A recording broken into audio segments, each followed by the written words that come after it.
You can tell how badly a witness hurts the state's case or the Commonwealth's case in the Karen Reed matter simply by looking at how much time and how ineptly Hank Brennan goes about cross examining them later.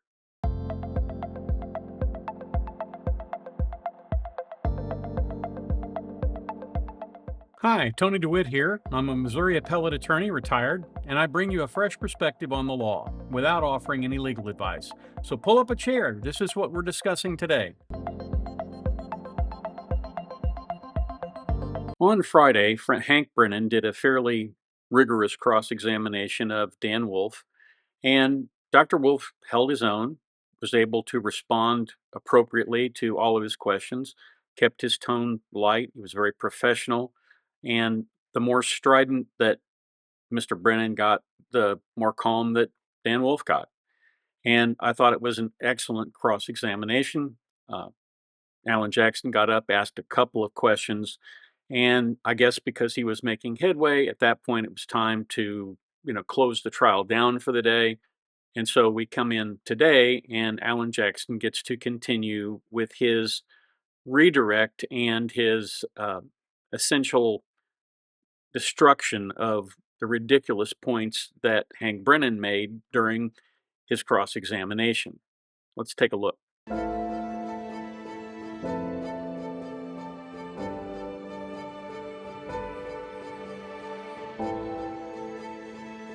Dr. Wolf, thank you for joining us again this morning.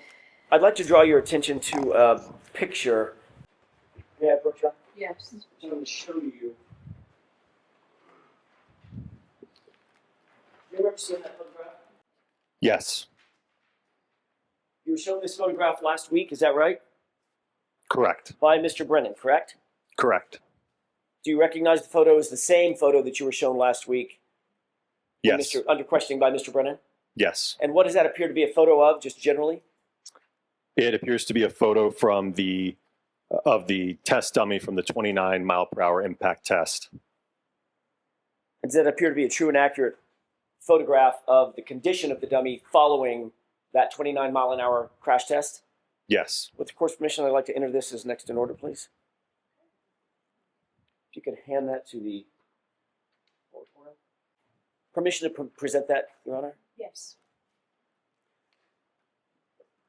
Is this the photograph? Yes. Dr. Worrell, first of all, what caused the damage? Well, let's start with the most basics. Which arm is this, left or right? This is the left arm. What position was, you called this dummy Rescue Randy, is that right? Correct. What Yes. position generally was Rescue Randy in upon impact during this test? He was oriented such that the right side of his body and his right arm would be contacted by the vehicle. So there you have it. One of the things that you learn early on in trial is that if you pull a cheap trick, the opposition is going to get a chance to call you out on it, and you're going to look bad. So you don't do things like that. But apparently on Friday, he showed him the left arm instead of the right arm on the Rescue Randy, and attempt to make hay out of the fact that the clothing was damaged in this test, and you said it wasn't damaged, and of course we'll get to that. But the first thing that he did was he showed him the wrong arm, and of course Jackson has now just masterfully demonstrated that that didn't happen. What caused the defects in the and the damage to the sweatshirt as we see it here? That was due to the interaction from the Rescue Randy sliding on the pavement surface to his position of final rest. Is that sometimes called road rash? Yes. Did you see any road rash in any other place on Rescue Randy in this photograph? Doesn't appear so in this photograph, no. Can we highlight the face? What about there? Sorry, I thought you were talking specific to the clothing. Yes, the as I mentioned on Friday, there were signs of road rash to the body of the dummy itself, on the face and on the torso and arms. Can we zoom in on the sleeve a little bit? Do you see any staining on the sleeve as well as the defects, the holes and the tears? Yes. What is that staining from? Again, just from that sliding contact with the pavement, so it's just likely debris and kind of a film from the pavement surface being deposited onto the material. With regard to John O'Keefe's sweatshirt that you reviewed photographs of, did you see any other defects other than the right arm and the fact that it was cut off of him medically? No. Any other indication or any indication whatsoever of anything that you see consistent with road rash? No. Okay, let's go back to the full frame. The second image I'd like you to take a look at. We can have the lights for just a second. Do you recognize what's depicted in that photograph? Yes. How do you recognize it? It is the backside of the test dummy from the 29 mile per hour full-on impact test. Which arm is featured in that photograph? That would be the right arm. Move that into evidence as next in order, Your Honor, with the court's permission. Does that appear to be the right arm of Rescue Randy as he's face down? Yes. Is that following the impact? Yes. Do you see any? Were you shown this photograph by Mr. Brennan on cross-examination? No, I was not. Can we highlight the right sleeve just a little bit, please? Do you see that defect in the sleeve? Yes.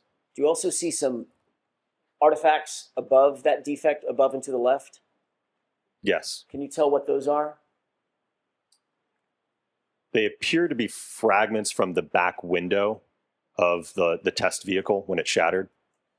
Does there appear to be any additional, let's go back to the full frame. Does there appear to be any additional defects on that particular sleeve?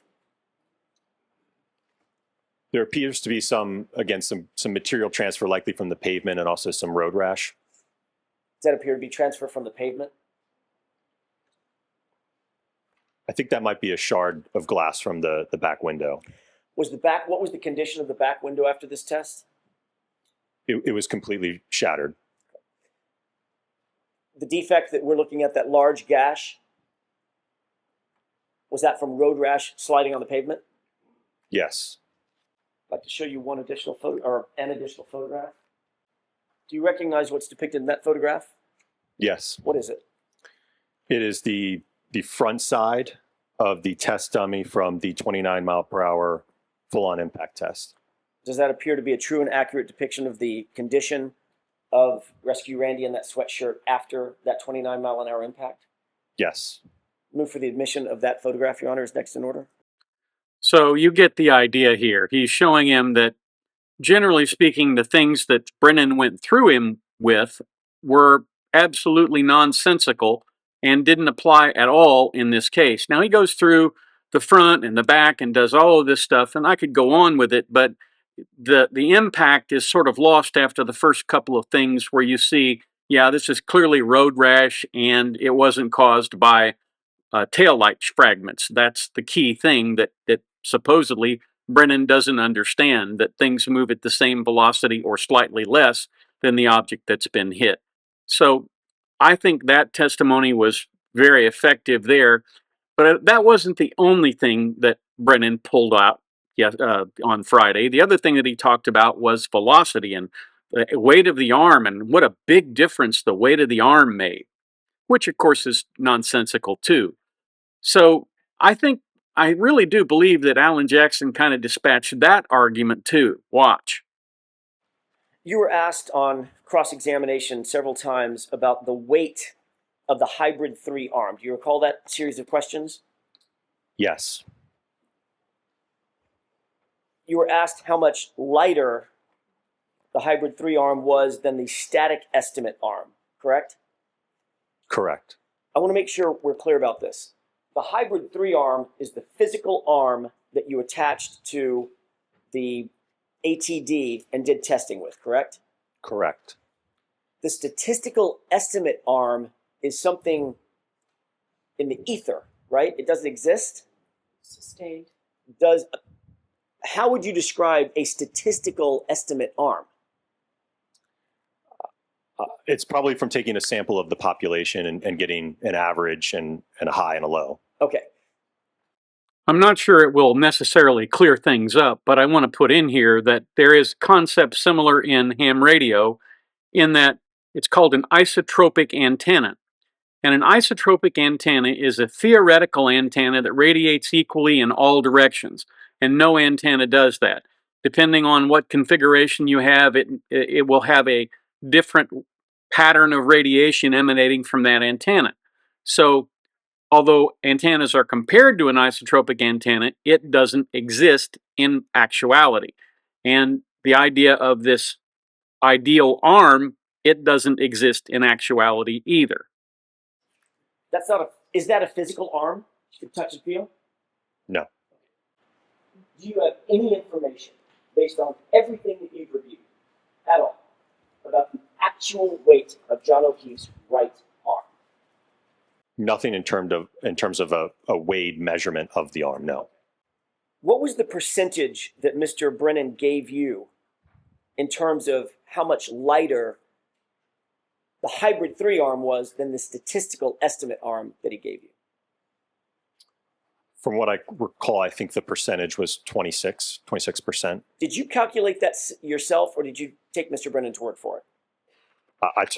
I believe I took his word for it. What is the number that you get if you were to divide 2.48 by 11.86? 0.21. In percentages? 21%. Thank you. So Mr. Jackson proves up in court what the rest of us knew in our back of the envelope calculations yesterday, that Brennan can't do mathematics and he shouldn't try. It's a 21% difference and it's in the mass, so it is an insignificant difference. Was the hybrid 3 arm 21% lighter by that calculation than the 11.86 estimate arm? Yes. On cross-examination, Mr. Brennan asked you several questions related to kinetic energy formula, correct? Correct. You referenced that. Did you reference that formula in some of your answers? Yes. May I approach? Yes. You're looking at something that's been identified, a document that's been identified as 3 X's, XXX. Do you recognize that? Oh, you're not looking at it. Not yet. You see it now. Yes. Do you recognize what that is? It is the formula for kinetic energy. You said this is the formula for kinetic energy, correct? Correct. You were asked a series of questions about whether the weight differential in the hybrid 3 arm would make a significant or material difference in your testing as it pertains to the velocity of the vehicle that you were testing. Remember those questions? So watch the formula. Ask a different question. Just foundationally, were you asked about weight differential of the hybrid 3 arm? Yes. Were you also asked about whether it would make a material difference to the testing if you didn't adjust for the velocity? Sustained. What were you asked in terms of, what was the question that was posed to you about the weight of the hybrid 3 arm versus the velocity of the testing? That there would somehow be an influence on, I think, wanting to make a reduction to the velocity of the vehicle. Does that make mathematical sense to you? Sustained is to that point. Would that have a material difference? With the weight of the arm, at 2.48 pounds, would that have a material difference in the testing that you were doing? No. Why is that? And that's the key question here. Why is that? So he is now going to take Dr. Wolf through a series of calculations at 29 miles per hour and then a series of calculations at 24 miles an hour, in the first instance using the arm that he used, and in the second instance using the arm that Mr. Brennan would have preferred that he used, and he then explains what the results are, and I think it was pretty powerful. Let's watch. I'm going to ask you, if you wouldn't mind, to walk the jurors through a calculation dealing with the 24-mile-an-hour test using the 11.86 pound statistical arm as an assumption of the weight of the arm. Okay. You Your understand? Honor, may I have a pen and paper to write? May I approach you, Honor? Yes. I have a pad here too, if whatever's easiest. If you assume the mass of 11.86. That's the statistical arm weight. And you assume the V for velocity is 24 in miles per hour. I don't care about the units, doctor. Just assume 11.86 and 24. Can you calculate this quadratic equation? Yes. 6,831.36. What's the next step once you get that number? You would multiply by 1/2 or 0.5. Can you do that for us, please? That'd be 3,415.68. What does that represent in terms of the energy into the taillight? I realize that we're not dealing with the proper units, but does that represent anything as it relates to the energy that's imparted on the taillight? That would be the energy to the arm, okay, that's being transferred. Understood. 3,415.68, is that right? Correct. And that was at what mile per hour? 24. Let's move to a different equation. Okay. Now I'd like you to presume different numbers. Can you do the same calculation using the 9.38 pound arm that you actually used in your testing for the mass? Yes. And can you use the velocity of the actual test you did of 29 miles per hour? Okay. And same thing, not worried about units? Correct. Okay. And what's that final number? 3,944.29. That would be the number or the amount of energy imparted on the arm at 29. Is that right? 29 miles per hour? So ask it differently. Sure. What is that 3,944.29 number? What does that mean in terms of the kinetic energy? That would be the kinetic energy that the arm has if it were moving at 29 miles per hour and weighed 9.38 pounds. One final calculation. What is the percentage difference between 39, 44, 29 and the other test that we just did, or the other calculation, 34, 15, 68? So in terms of a percent difference, again, when you're subtracting the two and then dividing by the sum divided by 2, so that's basically the average of the sum, it is 14% difference. Which of the two tests, the two energy equations that you just did, which represents the higher kinetic energy imparted to the arm? The 24 mile an hour test, that's the hypothetical, or the actual test at 29 miles an hour? Which one? The 29 mile per hour speed with the arm weight of 9.38. What does that mean, Dr. Wolf, in terms of the testing that you did with the lighter arm, 9.38 pound arm, at the 29 mile an hour test, as it compares to the hypothetical 24 mile an hour test? It would be more force and more energy in the 29 mile per hour impact test. Even though you used a lighter arm? Sustains.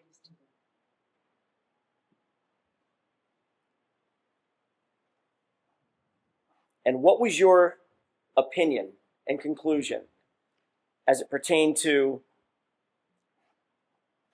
the subject taillight using the 29 mile an hour test?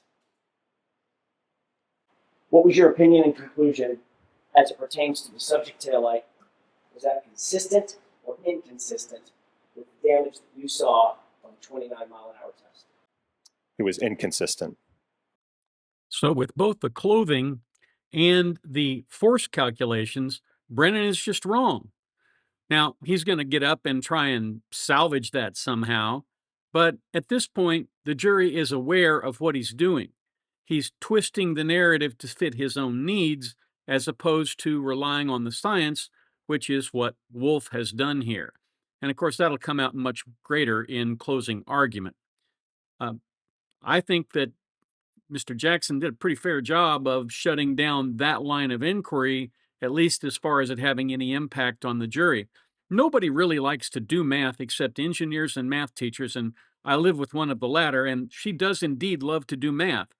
There are just some people for which math is sort of like a dopamine inhibitor drug. It's just wonderful. They feel great when they do math.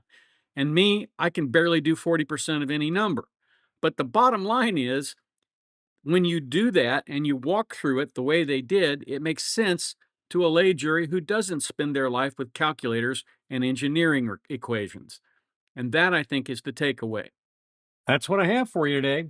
I hope you found it helpful, interesting, or maybe both. If there's a subject you'd like me to discuss, please feel free to send me an email at the address above. If you like what we do, please feel free to subscribe and come on back to the beach tomorrow. I release videos every weekday, weather and work permitting. If you have the opportunity today, do a kindness for your fellow man. It makes the world a better place, one kind act at a time. And now, YouTube has some suggestions for other videos of mine that you might like.